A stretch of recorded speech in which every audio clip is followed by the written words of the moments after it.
안녕하십니까. 전화특 교수입니다. 이번 시간에 여러분들과 2019년 제4회 대기환경기사 최근 기출문제 풀이를 하도록 하겠습니다. 자, 먼저 문제 1번을 보시게 되면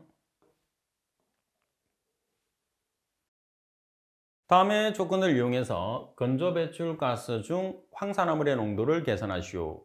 자, 원료의 원소 조성비가 탄소가 82%, 수소가 13%, S가 2%, O가 2%, N 1%, 그리고 배출가스 분석치가 CO2 플러스 SO2 13%, O2가 3%, CO가 0%라고 그랬어요.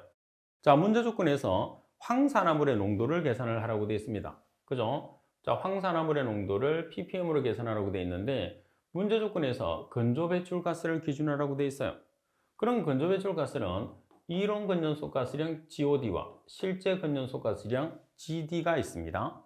그럼 GOD와 GD를 구별했을 때 공기비가 있으면 GD, 실제, 공기비가 없으면 GOD, 이론이죠. 그런데 문제 조건에서 보시면 배출가스 분석치는 뭐를 계산하는 조건이냐 하면 공기비를 계산할 수 있는 조건이에요. 그래서 공기비를 우리가 계산할 수 있기 때문에 GD를 기준해서 문제를 풀이해 주시면 됩니다. 그러면 SO2의 농도를 계산했을 때 가스량, GD로 결정했어요. 그죠? GD분의 우리가 아황산 가스량이라는 것은 0.7S로 나타내죠. 자, 그리고 ppm으로 계산했을 때는 ppm이 100만 분율이기 때문에 10의 6승을 곱하시면 돼요. 반면에 퍼센트로 계산을 하라고 하면 곱하기 100을 하면 되겠죠. 여기서 아황산가스 0.7S라는 것은 어떻게 배출이 됐느냐 하면 SO2라는 것은 S가 연소를 하면 SO2가 배출되죠. 자, 지금 체적으로 계산하기 때문에 S의 분자량이 32kg. 고차고 액체 연료는 무조건 kg입니다. 체적이 없어요. SO2는 기체이기 때문에 22.4S/m의 삼성이에요. 그러면 SO2량은 32kg S가 연소했을 때 22.4S/m의 삼성이 배출되죠. S에 대한 거. 그래서 정리하면 0.7S라는 값이 나오게 돼요. 그래서 여러분들은 아황산가스량이라는 것은 원소 분석에서 0.7S로 계산한다는 것을 같이 기억을 해 놓으시면 됩니다. 자, 그러면 GD를 계산을 해야 돼요. 그래서 GD에서 필요한 조건을 찾아내는 거죠. 자, GD 구하는 공식 MA0-5.6H 플러스 0.75 플러스 0.8M입니다. 여기서 M이라는 것은 공기비, A0라는 것은 이론 공기량이에요. 나머지는 원소의 조성이죠. 자, 따라서 M이라는 공기비를 여러분들이 계산을 해야 되고 A0라는 이론 공기량을 계산을 해야 되는데, 자, 먼저 A0라는 이론 공기량 구하는 공식은 여러분들 시험에서 워낙 자주 나오기 때문에 반드시 암기를 해 주셔야 됩니다. 8.89C 플러스 26.67 H-8분의 5 플러스 3.33S, 단위는 최적으로 S/m의 삼성 per kg이에요. 자, 그럼 여기에서 C라는 탄소의 값이 얼마죠? 82%니까 0.82, H라는 13%, 0.13, O는 2%니까 0.02, 그리고 S는 지금 S가 2%니까 0.02를 대입을 하시면 돼요. 그럼 이론 공기량이 얼마 되죠? 10.7568 S/m의 삼성 per kg. 그래서 중간 과정은 되도록이면 소수점 처리를 소수점 4째 자리까지, 다시 말해서 소수점 5째 자리에서 발림을 해서 소수점 4째 자리까지 처리를 해 주시는 것이 정답을 정확하게 우리가 산출하는 기준이 되겠죠. 자, 그리고 공기비를 계산하겠습니다. 자, 공기비를 구하는 조건이 여러 가지가 있는데 지금 보면 CO2 플러스 SO2에서 여기서 SO2가 들어가는 것은 의미가 없어요. 왜 SO2가 들어가느냐 하면 CO2를 흡수하는 흡수액이 이제 KOH 수용이라는 게 있는데, CO2가 흡수됐을 때 거기에 뭐가 같이 들어가느냐 하면 아황산가스가 조금 녹아 들어가요. 그래서 조금 녹아 들어가는 것을 우리가 보정한 값이기 때문에 여러분들은 신경 쓰지 않으셔도 돼요. 그래서 CO2와 O2와 CO 또는 N2%가 주어졌을 때 공기비 M 구하는 식은 이렇게 구할 수 있어요. N2% 나누기 N2% 마이너스 3.76 곱하기 O2% 마이너스 0.5 CO%거든요. 자, 그럼 여기서 여러분들이 N2%가 없을 때는 전체를 100으로 놓고 봤을 때 100에서 CO2%, O2%, CO%를 더해서 빼주시면 돼요. 그러면 자, 전체 100에서 CO2가 13%, 그리고 O2가 3%, CO는 없습니다. 그래서 N2가 84%가 되는 거예요. 따라서 N2 자리에 84% 대입하시고 O2 자리에 3%, 그리고 CO는 CO는 없으니까 생략을 하시면 되겠죠. 따라서 공기비가 1.155라는 값이 나오게 돼요. 그럼 우리가 계산하는 실제 근연소 가스량 GD는 자, M이라는 공기비가 1.155, A0라는 이론 공기량이 10.7568 S/m의 삼성 per kg.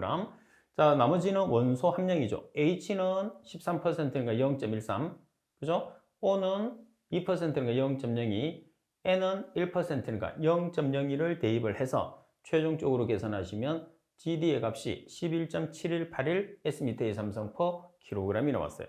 자, 넷째 자리까지 나타내는 것은 정답을 정확하게 산출하기 위해서 중간 과정은 되도록이면 소수점 넷째 자리까지 여러분들은 산출하시는 것이 중요합니다. 따라서 SO2의 농도에서 GD라는 값은 우리가 계산이 했어요. 그죠? 그리고 0.7S, S의 함량 2%를 대입하면 되겠죠. 그래서 0.7 곱하기 S의 함량이 2%니까 0.02 나누기 GD 11.7181 S/m의 삼성 per kg. 자, 분자 부모의 단위가 동일하잖아요. 그래서 ppm으로 계산하라고 나와 있기 때문에 ppm 고유값에 역수를 곱하면 되죠. 자, ppm은 100만 분율이잖아요. 그래서 ppm으로 산출했을 때는 100만 분율의 역수가 되는 110의 육성을 곱하시면 되죠. 반면에 퍼센트로 계산을 하는 경우도 있습니다. 그래서 퍼센트 단위로 문제를 풀으라고 하면 퍼센트는 100분율이니까 10의 육성 대신에 얼마를 곱하면 될까요? 그렇죠. 10의 2성을 곱하면 퍼센트로 우리가 값을 계산할 수 있습니다. 따라서 1194.73 ppm이라는 값이 산출이 되는 거죠. 그래서 이런 문제 같은 경우에서는 여러분들이 아황산가스의 농도를 계산한다고 해서 아황산가스의 식만 계산하는 게 아니고 이 조건에서는 가장 중요한 게 아황산가스의 농도를 계산했을 때 가스량 중에서 어떤 가스량을 기준을 하느냐. 그래서 가스량을 판단하는 게 가장 첫 번째죠. 그럼 가스량에 필요한 단위를 여러분들이 단서들을 찾아 들어가서 문제를 풀이를 해주시면 됩니다. 그래서 농도를 계산하라고 하면 가스량을 여러분들이 찾아내는 게 가장 중요하다 이렇게 보시면 돼요. 자, 그리고 문제 2번을 보도록 하겠습니다. 자, 문제 2번에 보시면 굴뚝의 높이가 60m, 배기가스의 평균 온도가 137도씨일 때 자연 통풍력을 1.5배 증가시키기 위해서는 배기가스의 온도는 얼마가 되어야 하는지 계산하시오.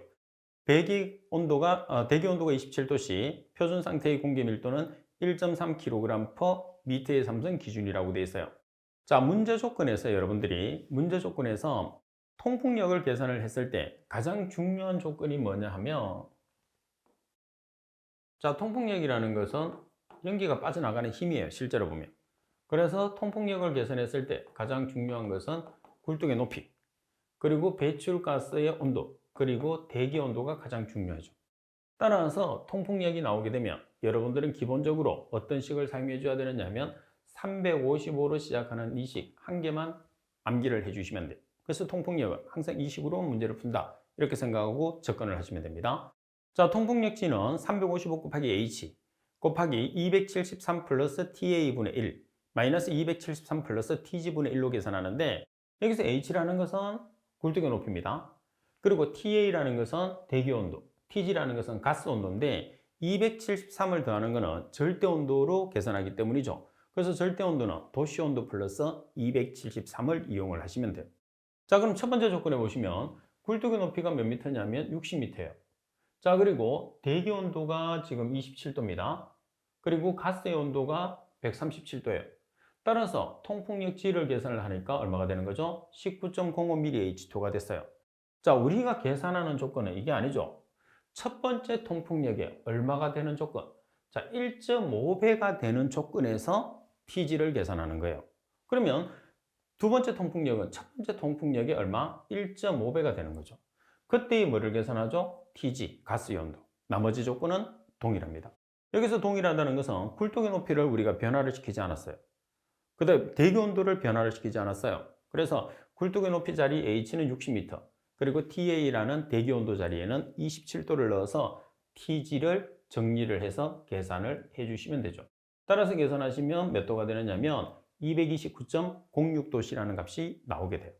자, 그리고 여기서 여러분들이 계산을 했을 때 TG로 여러분들이 정리를 해서 계산을 해주는 게 중요하잖아요. 그래서 TG로 계산할 수 있는 식은 지금 이렇게 있어요. 우리가 통풍력 구하는 식이 있을 때 여기서 TG를 끄집어내면 TG를 이런 식으로 우리가 정리를 해서 계산할 수 있어요. 알고 있으면 편합니다. 꼭 여러분들이 TG 계산하는 이제 TG로 정리한 식을 문제 조건에서 적을 필요는 없어요. 자, 문제에서는 바로 지금 여러분들 이렇게 서술을 하고 바로 TG의 답을 따라서 TG는 이렇게 해서 답을 적어 주시면 돼요. 그렇지만 우리가 계산기를 이용해서 계산을 해야 되잖아요. 그래서 계산기를 조금 더 쉽게 사용을 하려고 하면 이 식을 정리를 하는 게 좀 쉽겠죠. 정리를 안 하고 바로 문제를 풀으셔야 됩니다. 그래서 그때 정리하는 식이 이렇게 된다는 거니까 참고적으로 여러분들이 알고 계시면 문제를 푸는데 좀 정확하게 푸는데 훨씬 도움이 됩니다. 자, 그리고 문제 3번을 보도록 하겠습니다. 자, 문제 3번에 보시게 되면 입구 폭이 12.0cm, 유효 회전수가 4인 사이클론에서 먼지 밀도가 1.70g/cm의 삼성인 배기가스가 15.0m/s로 유입된다. 배기가스 온도가 350도씨인 공기로 가동할 때 50% 제거 효율로 제거되는 먼지 입경을 마이크로미터로 계산하시오. 가스의 밀도는 무시하고 공기의 점성 계수는 0.0748kg/m/h라고 그랬어요. 그러면 지금 조건 자체 내에서 우리가 먼지의 입경을 마이크로미터로 계산을 하잖아요. 근데 단서에서 뭐가 있느냐면 50% 효율로 제거된다고 그랬어요. 그럼 50% 효율로 제거된다는 것은 뭐를 나타내는 거죠? DP50을 표현하는 거예요. 자, 그래서 우리가 사이클론 같은 경우에서는 DP와 DP라는 게 DP100이죠. DP와 DP50이 있는데 여러분들 문제 조건에서는 항상 DP50으로 문제를 풀기 때문에 이 공식은 반드시 숙지를 해 놓으셔야 돼요.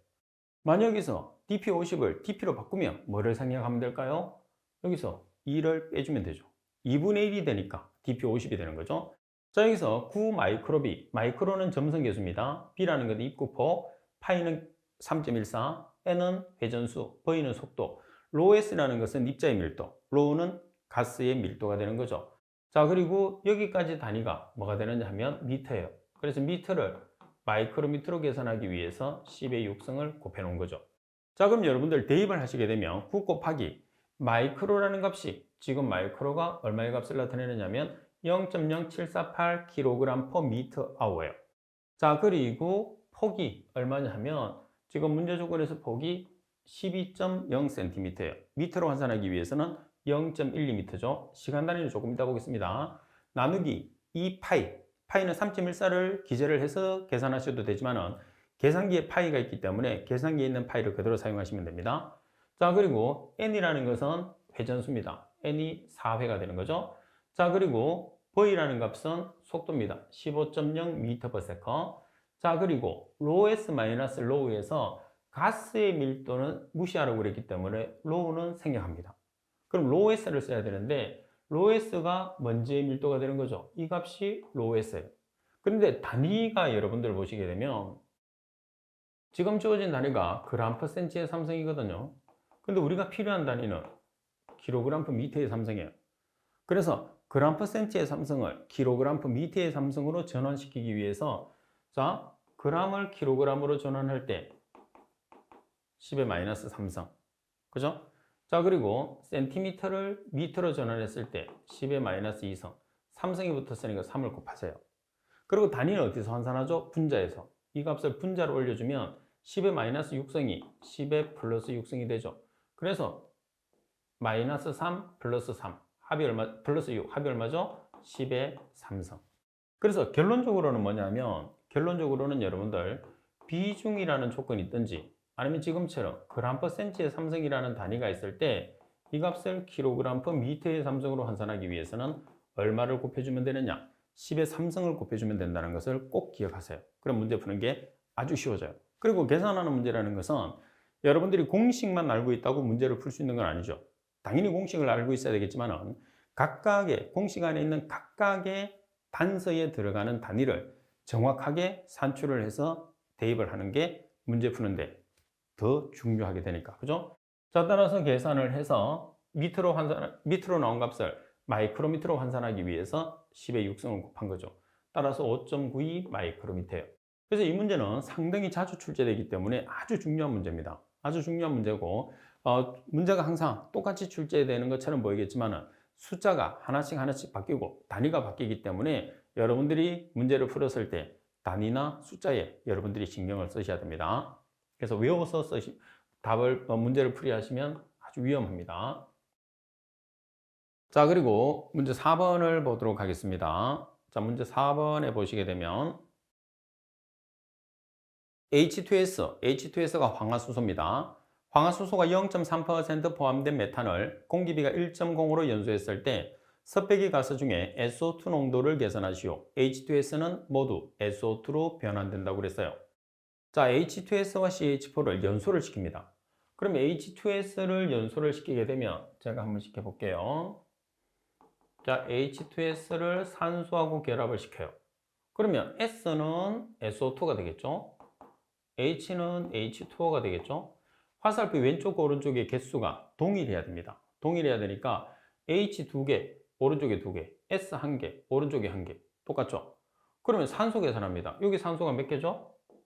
2개, 1개, 3개. 그럼 여기는 2개. 그럼 이 3개가 이렇게 들어가는데 2개니까 2분의 3을 하면 얼마가 되나요? 1.5. 그래서 개수를 맞추시면 돼요. 자, 그리고 CH4. 자, CH4를 태웁니다. 산소하고 결합시키면 C는 CO2가 되고 H는 H2O가 나오겠죠.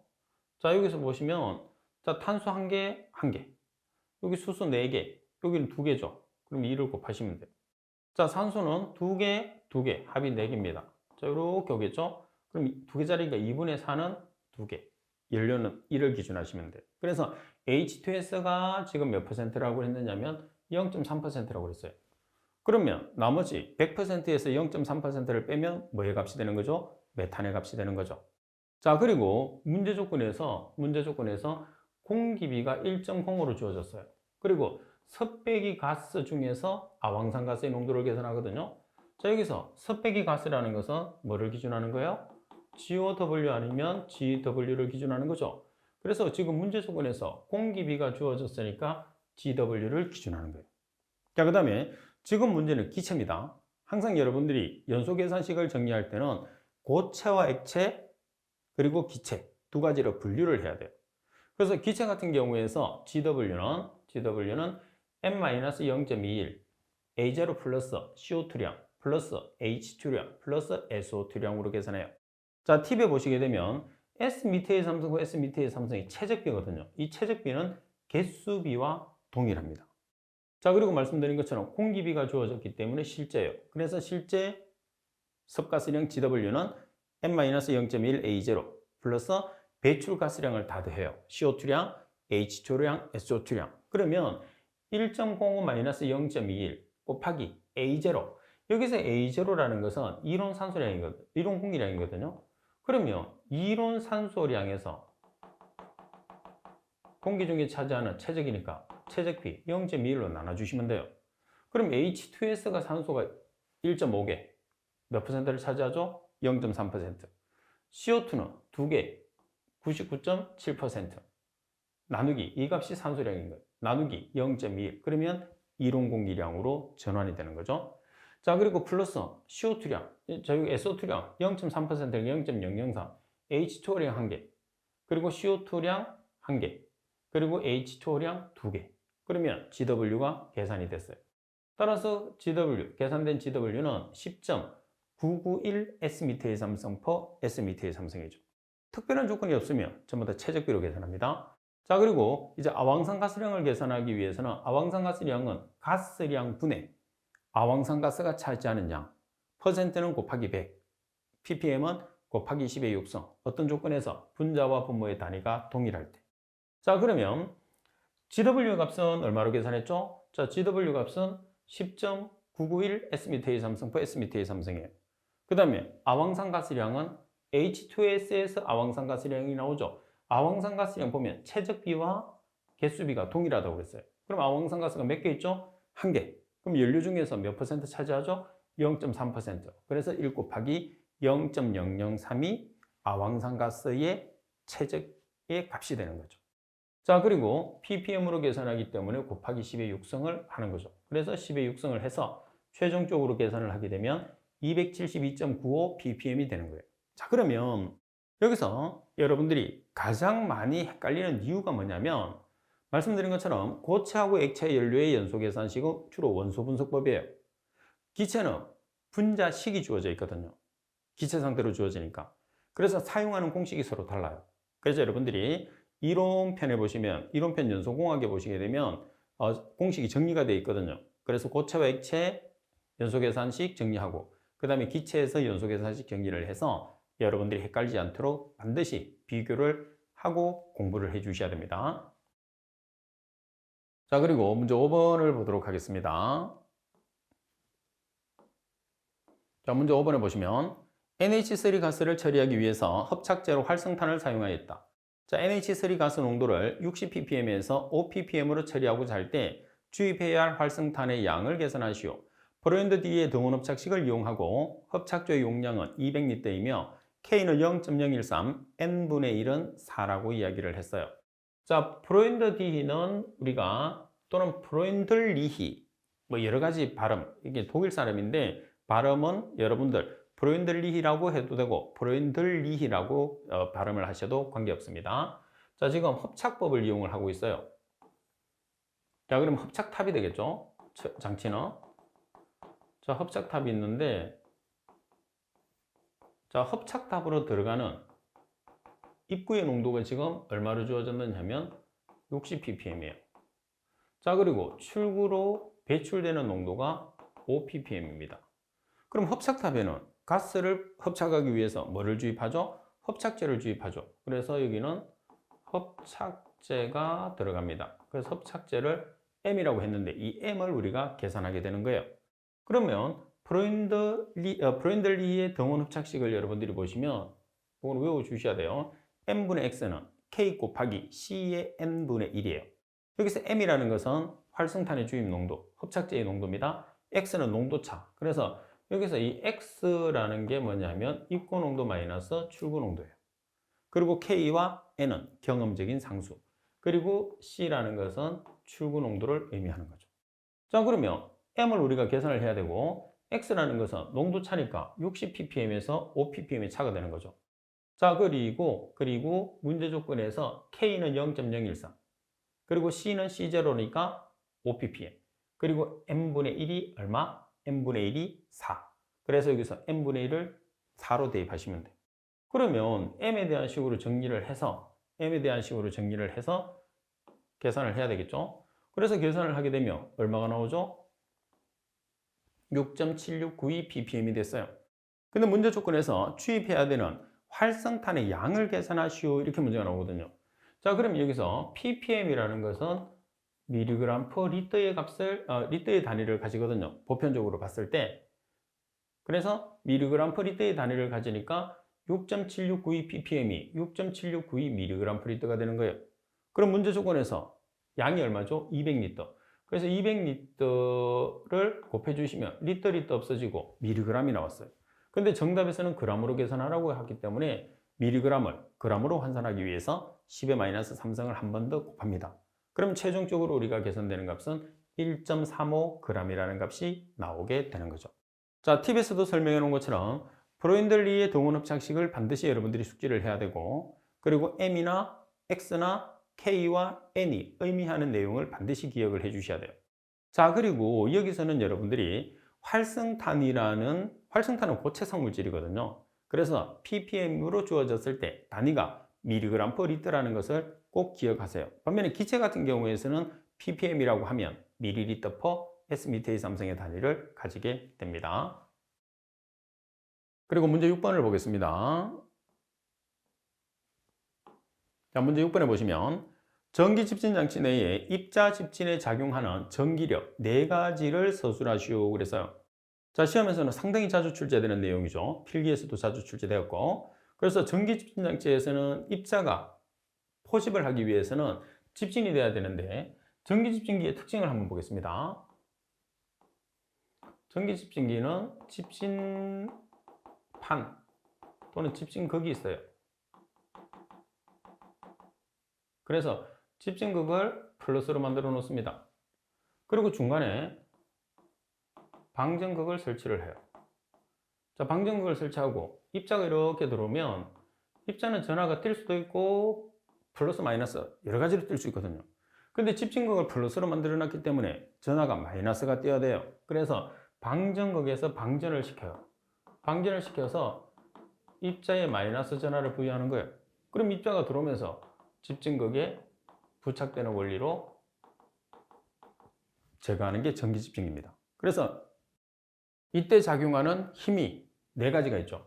대전 입자 하전에 의한 쿨롱력, 그리고 전개 강도에 의한 힘, 전기풍에 의한 힘, 입자 간의 hợp입력. 그래서 여러분들 여기서는 네 가지를 적으시고 그러면 1번, 2번, 3번, 4번을 통째로 그대로 적으셔야 됩니다. 제가 줄쳤던 내용만 적으시면 안 돼요. 그래서 대전 입자의 하전에 의해서 발생하는 쿨롱력이라는 내용이 들어가야 되고, 전개 강도에 대한 힘, 전기풍에 의한 힘, 입자 간의 hợp 입력, 이 네 가지의 힘에 의해서 입자가 집진된다는 거. 자, 그리고 문제 7번에 보시면 옥탄가와 색탄가의 정의를 쓰시오 돼 있어요. 옥탄가 같은 경우에서는 가솔린에 적용이 되겠죠. 그리고 세탄가 같은 경우에서는 경유, 디젤 기관에 적용이 됩니다. 자, 옥탄가는 가솔린 기관입니다. 말씀드린 것처럼 가솔린 기관은 휘발유를 사용하는 자동차를 이야기합니다. 노킹 현상을 억제를 해요. 자, 노킹이라는 것은 이제 우리가 엔진 자체 내에서 이상한 소리를 내는 거죠. 자, 노킹을 억제하는 정도를 수치로 표현한 값입니다. 자, 그리고 옥탄가가 높으면 높을수록 노킹 현상이 적게 일어나고 고급 휘발유에 해당합니다. 그러니까 옥탄가가 이제 휘발유 가솔린 기관 같은 경우에서는 옥탄가가 높으면 높을수록 좋은 연료다 이렇게 생각하시면 됩니다. 반면에 옥탄가가 낮으면 낮을수록 노킹 현상이 발생한다는 거죠. 자, 그리고 세탄가에서는 디젤 기관에서 적용이 되고 연료의 착화성을 나타냅니다. 여기서 착화성이라는 것은 불이 붙는 정도를 뜻하는 거죠. 휘발유에 비해서 경유 자동차가 경유가 불이 잘 붙지 않기 때문에 경유에서는 중요한 게 착화입니다. 그래서 착화성을 나타내는 수치로서 세탄가가 크면 클수록 착화성이 좋다고 그랬어요. 아무래도 불이 잘 붙는 연료가 좋은 연료죠. 화재가 나기에 위험하겠지만은, 그렇지만은 우리가 자동차 측면에서 보시게 되면 옥탄가와 세탄가는 전부 다 크면 클수록 좋아요. 설명에도 있는 것처럼 옥탄가가 크면 클수록 고급 휘발유에 해당하면서 노킹이 거의 발생하지 않는 거죠. 반면에 세탄가가 크면 클수록 그만큼 착화가 잘 일어나기 때문에 불이 잘 붙는다는 거죠. 다시 말해서 시동이 잘 걸린다, 그렇게 생각하시면 됩니다. 그리고 문제 8번을 보시게 되면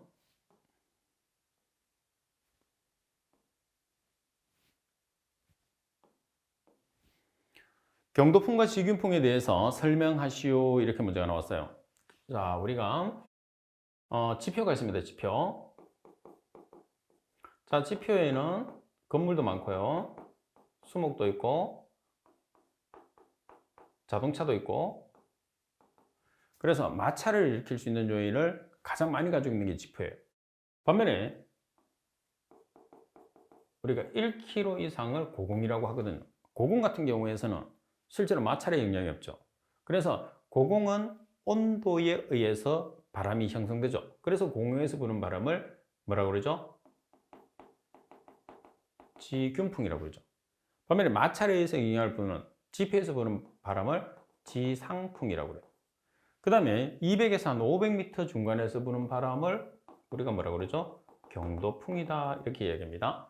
자, 그래서 지금 여기서는 경도풍과 지균풍을 설명하는 내용이 되는 거죠. 자, 지균풍에 보시면 저기압이나 고기압의 중심부와 같이 등압선이 곡선을 나타내게 되면 원심력이 발생하게 된다. 자, 이때 발생되는 원심력은 전향력과 합쳐져서 경도력과 평형관계를 나타내게 됩니다. 자, 이때 등압선을 가로지르면서 불게 되는 바람을 경도풍이다, 이렇게 우리가 설명을 하게 됩니다. 그러니까 쉽게 생각하게 되면 우리가 바람의 3대 요소가 뭐죠? 기압, 경도력, 전향력, 원심력이 되는 거죠. 그래서 이 세 가지 힘이 평형이 되어서 부는 힘을 경도풍이라고 합니다. 자, 반면에 지균풍이라는 것은 지금 보시다시피 고공에서 부는 바람이에요. 마찰이 작용하지 않는 자유대기층에서 기압, 경도력과 전향력 두 가지 힘에 의해서 기압 경도력과 전향력만으로 등압선과 평행하게 직선 운동을 하는 바람으로 등압선이 평행인 경우에 북반구에서는 관측자가 지구를 향해서 내려다보는 경우에 저기압 지역이 왼쪽에 위치하게 된다.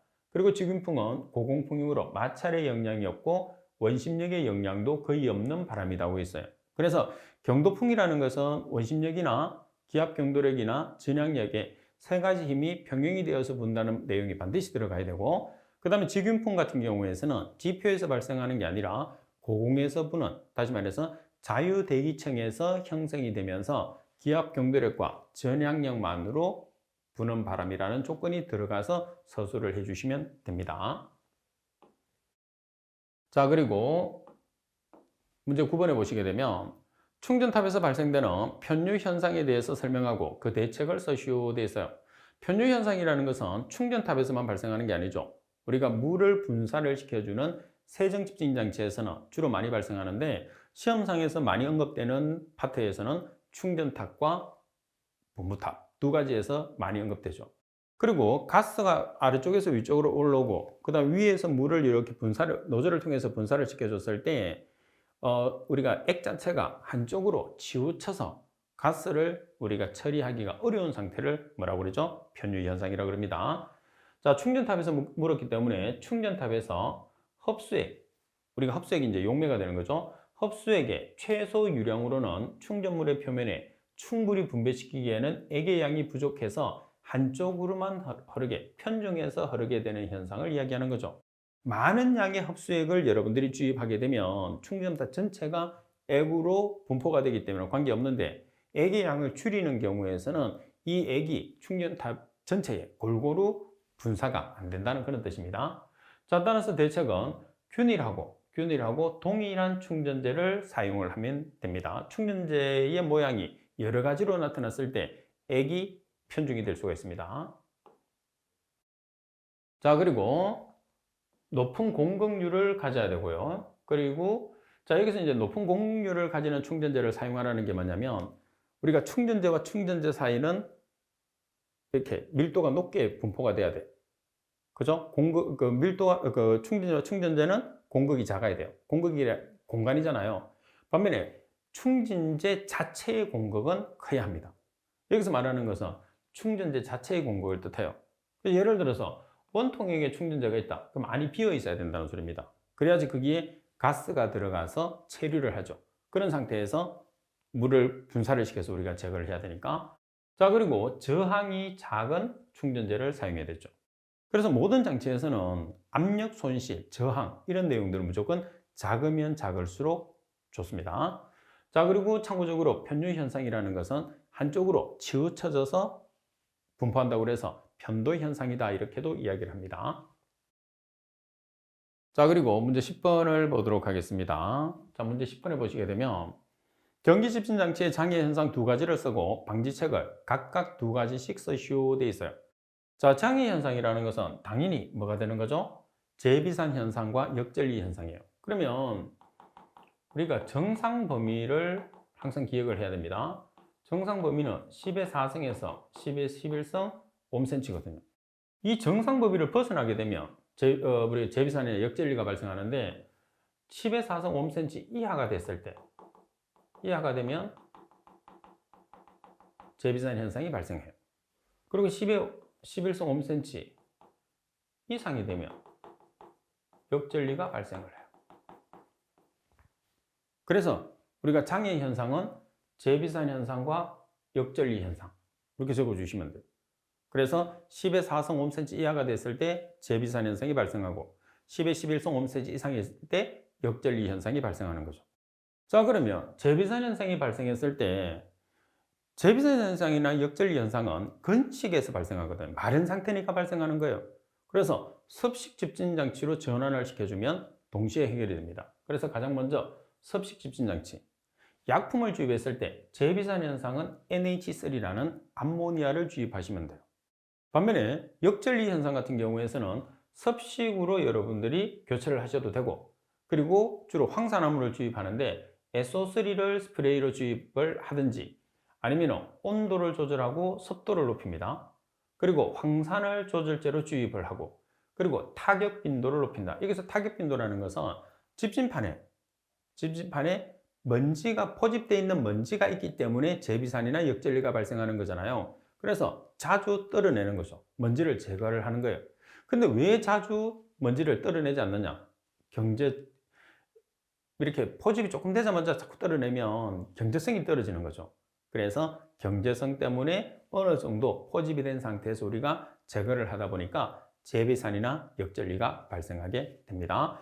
자, 시험에서 상당히 자주 나오는 현상들입니다. 제비산과 역전리는 원인과 방지책 반드시 숙지를 해 두셔야 됩니다. 자, 그리고 11번 문제를 보도록 하겠습니다. 자, 11번 문제를 보시게 되면 흑체를 설명하고 스테반 볼츠만의 법칙의 공식을 쓰고 설명하시오 돼 있어요. 자, 먼저 흑체라는 것은 일정한 온도에서 열적인 평형을 이루며 복사만으로 열을 방출하는 물체를 흑체라 그럽니다. 여기서 핵심은 복사만으로 열을 방출하는 물체를 흑체, 일정한 온도에서 열적 평형을 이루며 복사만으로 열을 방출하는 물체를 흑체라고 하는데, 스테반 볼츠만의 법칙의 공식은 우리가 E라는 복사 에너지를 계산하는 거죠. 그래서 E라는 복사 에너지는 절대 온도, 물체의 표면 온도 절대 온도의 4승에 비례한다는 게 핵심이에요. 그래서 에너지 E는 시그마 T의 4승으로 표현하죠. 여기서 E라는 것은 복사 에너지, 그리고 시그마라는 것은 상수입니다. 스테반 볼츠만의 상수. 실제로 계산했을 때는 이 값이 주어지지 않기 때문에 암기를 해서 문제를 풀어야 됩니다. 5.67 곱하기 10의 마이너스 8승 와트 퍼 제곱미터. 자, 그리고 T라는 것은 절대 온도입니다. 그래서 T의 4승. 따라서 흑체와 스테반 볼츠만의 법칙. 그래서 여러분들 시험상에서 스테반 볼츠만의 법칙에 관계되는 문제가 몇 개 있거든요. 그래서 정리를 한 번씩 쭉 공부하면서 정리를 해 놓으시고, 법칙으로 문제를 물을 수도 있고 지금 흑체라는 용어를 같이 물을 수도 있습니다. 그래서 여러분들이 각 나올 때마다 이론적인 내용을 정리를 해 주시면 돼요. 자, 그리고 여러분들 이제 우리가 문제가 출제돼서 실기 같은 경우에서는 지금 여러분들이 공부하는 시점을 기준으로 해서 보면 필답형으로 문제가 출제되잖아요. 그래서 2019년까지는 대기환경기사 실기가 작업형이라는 건 실험입니다. 작업형과 필답형 두 가지로 있었어요. 그래서 문제가 10문제에서 12문제 사이로 출제가 되어 있거든요. 반면에 2020년으로 넘어가면서 실기가 필답형으로만 전면 개정이 됐어요. 그래서 문제가 늘어납니다. 그렇지만 여러분들 시험에서 출제하는 내용들은 기존에 출제됐던 문제를 기준을 해서 공부를 하시는 것이 가장 중요해요. 그래서 지금 제가 설명하고 강의하는 내용들은 아주 중요한 내용이니까 공부를 이제 제가 필답형만 있었고 작업형이 같이 있다는 것은 문제가 이렇게 문제 차이가 많이 나기 때문에 개수 차이가 여러분들이 궁금해 하시는 분들도 있거든요. 보시면. 그래서 참고적으로 말씀을 드리는 겁니다. 자, 그리고 여러분들이 지금 보고 계시는 문제는 여러분들 선배들이 시험을 친 다음에 문제를 복원을 해서 제게 보내준 문제를 제가 다시 만들어서 여러분들에게 강의를 하고 있거든요. 그래서 문제 복원은 시험을 치는 여러분들이 제일 잘할 수 있으니까 여러분들도 시험을 친 다음에 문제 복원을 해서 제게 보내주시면 제가 여러분들 후배들을 가르치는데 아주 많은 도움이 돼요. 그래서 여러분들의 적극적인 참여 꼭 부탁을 드리도록 하겠습니다. 자, 복원을 해서 보내주실 곳은 어디로 보내주시느냐 하면 제가 사용하는 메일로 보내주시면 돼요. kwe7002@한메일넷으로 보내주시면 제가 문제를 다시 새로 만들어서 여러분 후배를 가르치는데 기묘하게 사용하도록 하겠습니다. 꼭 부탁을 드릴게요. 자, 그리고 조금 전에 말씀드린 것하고 동일한 내용인데 실기시험 같은 경우에서는 여러분들이 가장 중요한 포인트가 기존에 출제됐던 문제를 기준으로 해서 공부를 해주시는 게 가장 중요해요. 새롭게 출제된다는 것은 미리 예측하기가 상당히 힘들죠.